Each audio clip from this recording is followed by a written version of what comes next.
See, in the state of Georgia, I do not manage, nor am I fiscally responsible for the local detention facility, but I do hold the keys to that facility.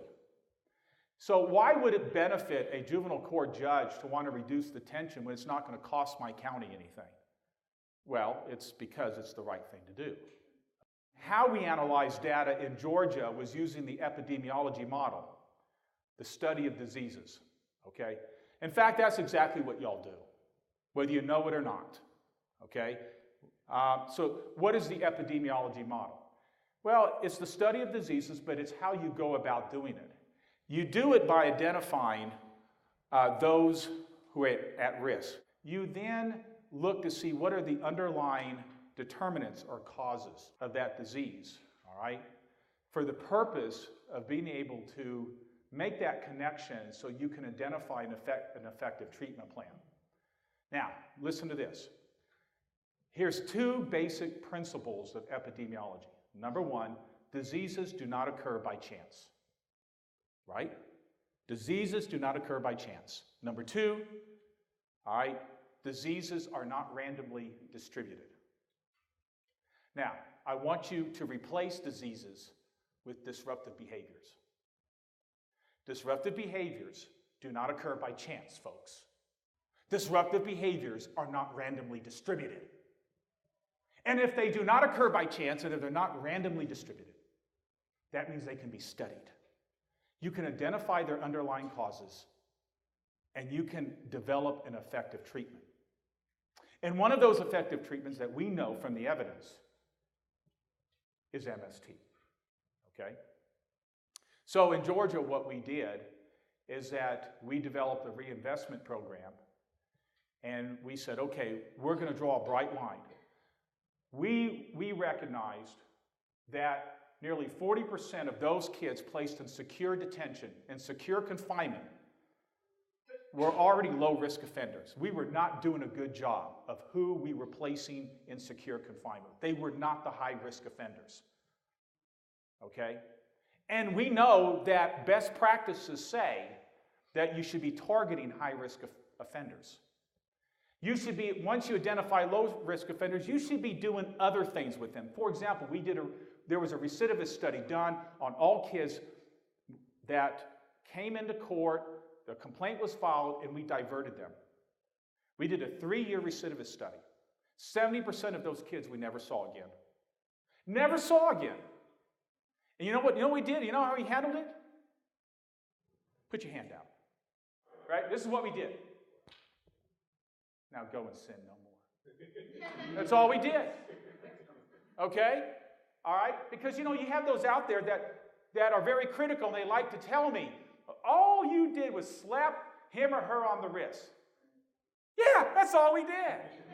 Yeah, how about that, okay? And had we done more, we would have seen that kid again.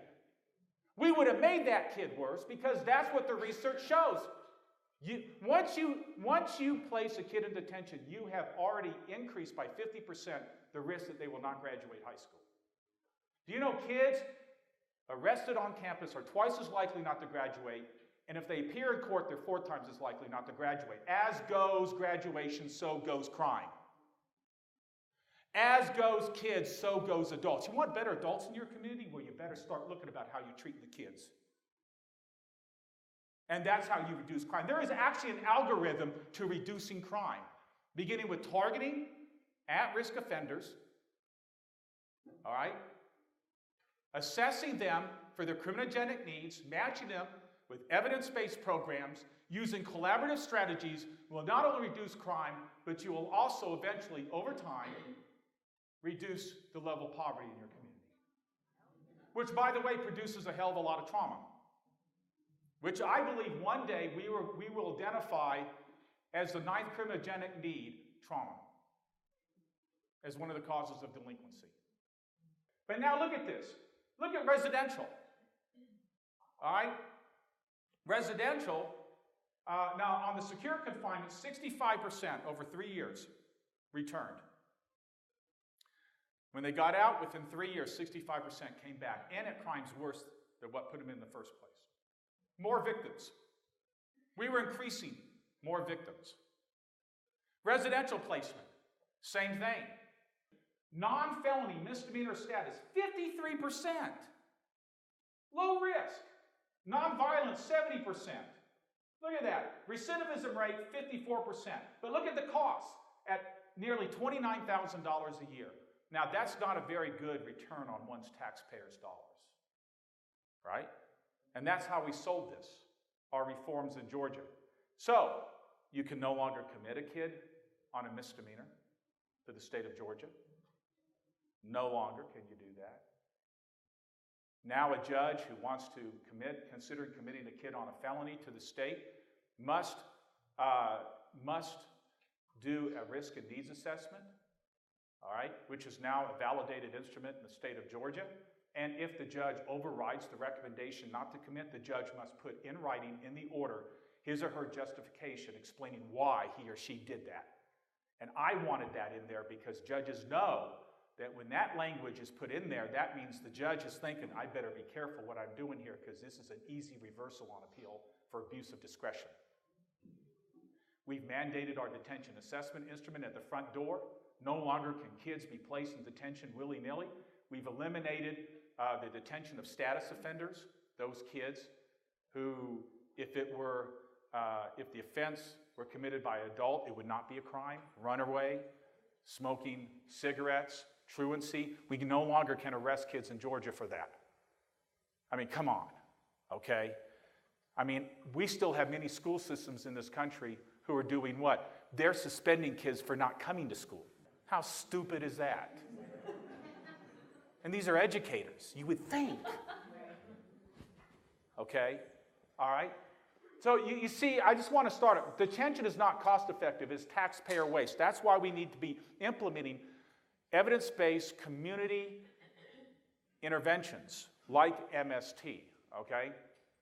So, detention pushes kids out of school, causing collateral risk and harming public safety. Drop out of school. Look at that. You know, after 4 years, less than 15% of incarcerated ninth graders had completed their secondary education. Then it goes to collateral risk as a result of that. Poor health, shorter life, less income, higher unemployment. That doesn't help us because many of these folks with those characteristics are committing crimes. And we have more victims. You want to know what's tough on crime? You measure what's tough on crime by that program's ability to minimize the number of victims in your community. And I'm going to tell you something right now, ladies and gentlemen. You know what? It's what looks soft that's tougher on crime. And that's what we've done in Georgia is we have reframed, because, you know, Georgia's a Republican state. It's not going to become Democrat for years. I mean, the House, the Senate, the governor's mansion is all red, and I don't mean communist red. I mean Republican red. Which, what does that mean when you hear Republican? That tends to be right of center, conservative, you know, the tough on crime, harsher penalties. But in Georgia, the Republicans in Georgia have realized, wait a minute, if we're really going to be smart on crime, if we really want to be tough on crime, we really need to research this and take another look at what it means, because truly what we want are less victims. And if we're just going to be tough on these kids, we're just going to make them worse. They're going to come back 65% and they're going to re-victimize again, more victims. That is not being tough on crime. That's being stupid on crime. Speaking of doing stupid things, my grandma used to, when I did something stupid as a kid, my grandma would look at me. Okay? Let me put it this way, okay? If I come up to you, we're in a conversation, we're having just a regular conversation about some topic, and we're not quite in agreement. And you know, what you're saying is just not resonating with me, and I just don't really think you're getting it. I may say, bless your heart. Now that's a Southern expression of social grace, which simply means this. You know, I love you, but you're just too stupid to figure it out. Okay?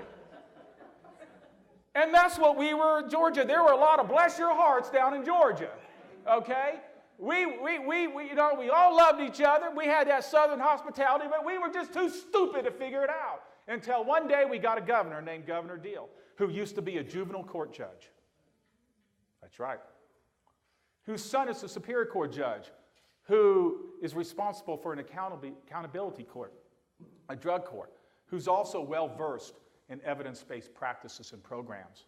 And Governor Dills made it his mission as governor to reform both adult and juvenile justice. Thank God, because I never thought in my lifetime I would ever see the things happening in Clayton County would go statewide. Okay? So, compromises public safety, as you can see, because the U.S. Department of Education reports that dropouts are 3.5 times more likely than high school graduates to be arrested. Before I get into MST real quick and move toward the end of this, I want to point out there's some foundational things that we had to do. Remember I talked about targeting high-risk offenders? We want to make sure that we connect the right kids with MST.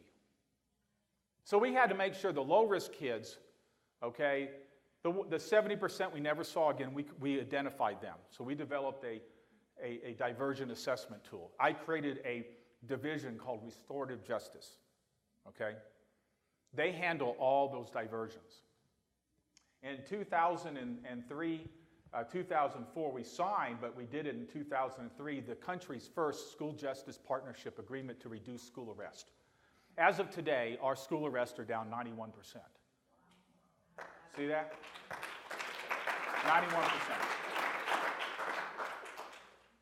So, even when we take a look at the comparative analysis of non-school and school filings and graduation rates, notice, and bear in mind, you see that drop right there for those who are not in education? In 2011, the feds changed the way graduation rates are reported. They went from on time, okay, they went from overall to on time. In other words, it doesn't matter when you graduated high school.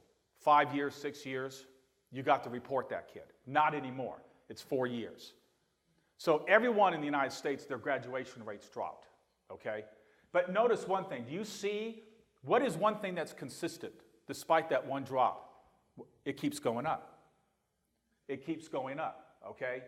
So when we enter into the school, when we stop arresting kids, we stop beating up on them, we started replacing it with positive responses, the positive student engagement model for school policing. We introduced PBIS, positive behavioral intervention supports, and classroom management.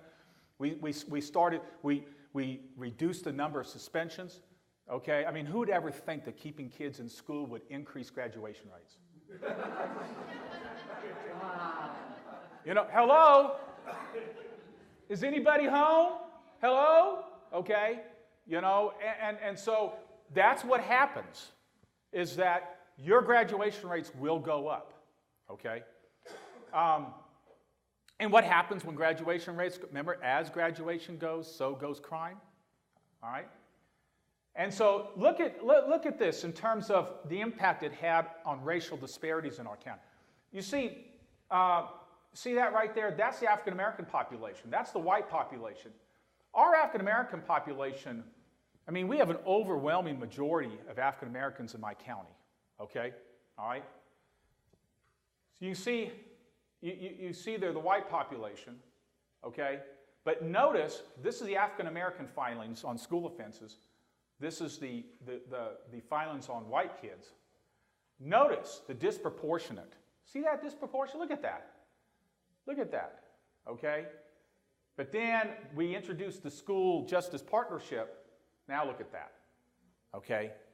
We have a lot more African American kids graduating today than we've ever had, all right? We have a lot more African American kids today seeking success. And other things that we did, I stopped issuing warrants on probation violations. I don't believe in it.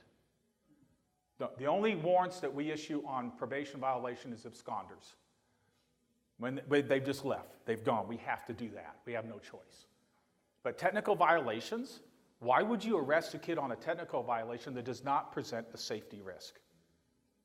When detention's only going to make them worse.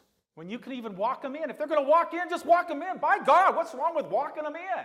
Hello, do you think arresting the kid's going to help? And by the way, stop filing violations of probation on technical violations, and we employed a graduated response system. So we equipped the probation officers with tools to effectively deal with those kids right away. Do you really think me wearing a black robe, a Batman outfit, is going to change their behavior? Huh? You know what? I'm 56 years old. I don't let 15-year-olds rent space in my head. I don't give them an opportunity to come in my court to rent space in my head. These kids are adolescents. They're neurologically wired to do stupid things. Okay? I've had them say F you to me. I've had them call me an MFer. Okay? And it kills my deputies. Why don't you arrest them, Judge? I said, because they're only telling the truth. I am an MFer. I am an SOB. Okay? You know, come on, that's not the way you respond. You need to be asking, why do you feel that way? What's really going on here? Let's stop and slow it down and have a conversation. So you know what we did in the old system? We took victims, rape victims, kids who were being sexually abused, things of that nature, trauma going on at home, and we were putting them in detention and traumatizing them even more. Shame on me. Shame on my system. Shame for people who allow a system to work that way, because we're not patient enough to slow the system down because we want to move on to the next thing. Our annual admissions have declined 66% into the RYDC in terms of kids we detain. All right? You know, our average daily detention population in 2002 was 72. Today it's 12.36 in a 60-bed facility. Okay? Average daily population reduced by 80%. Average length of stay is reduced by 44%. What the numbers show, public safety and detention alternatives. You know, for those kids that we are not locking up, the rearrest rates are down compared to when we were locking all these kids up. Go figure that. Commitments are down 73% in our county to the state. All these things look soft on crime to those who are still thinking the get tough is harsh, right? But here's what I want to point out. Remember those statistics earlier? And you're going to like this, okay? 48 kids who were recommended for Georgia Youth Prison have graduated, and only 6% have reoffended.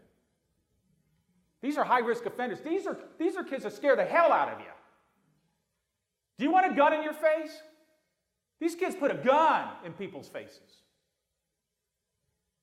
But of all kids sent to prison, 65% reoffended. So the law of probability tells me that had I sent the 48 to prison, 31 would have returned home to victimize others, and probably in ways more harmful than before due to their harsh experience while incarcerated. So who's tough on crime? It's the person who looks soft on crime. All right? By the way, the juvenile crime rate in our county is now down 71%. 71% complaints are coming in since we started our reforms, okay? Across all categories of crimes. Burglaries, robberies, you name it. Violent offenses as well. They're all down. You increase graduation rates, crimes go down. Oh, by the way, WSB TV News 3 months ago announced on the 6 o'clock, 5 o'clock, 6 o'clock, 11 o'clock news that Clayton County, Georgia has the lowest crime rate in all metro Atlanta. Well, why do you think it? As goes kids, so goes adults. It started in 2003. That's the rest of the story, okay? I say to you, and I'll end with this, MST is one of the best evidence-based programs to deal with families who are suffering from trauma, of which many of them are within living in poverty, because they are confronted with so many obstacles that they need somebody to help them figure it out. And what's nice about MST, it's not a handout. It's a helping hand.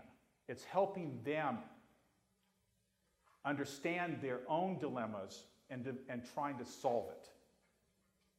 And that's what makes them, like you said, we're not trying to create perfect families as if there is a perfect family, but helping them become more functional. And then what happens over time, it breaks the cycle. And that's how over time we reduce poverty.